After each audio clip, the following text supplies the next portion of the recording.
नमस्कार, मी कविता राणे. पुणे दिनांक नाशिक दिनांक मध्ये आपल्या सर्वांचं स्वागत.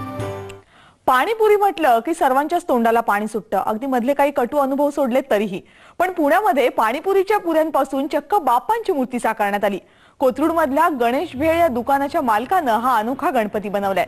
काहीतरी वेगळं आणि ग्राहकांना आवडेल असं करायच्या विचारामध्ये दिनेश गुडमीवार यांना ही कल्पना सुचली आणि सुमारे 4000 रव्याच्या पुऱ्यांचा वापर या मूर्तीसाठी त्यांनी केला.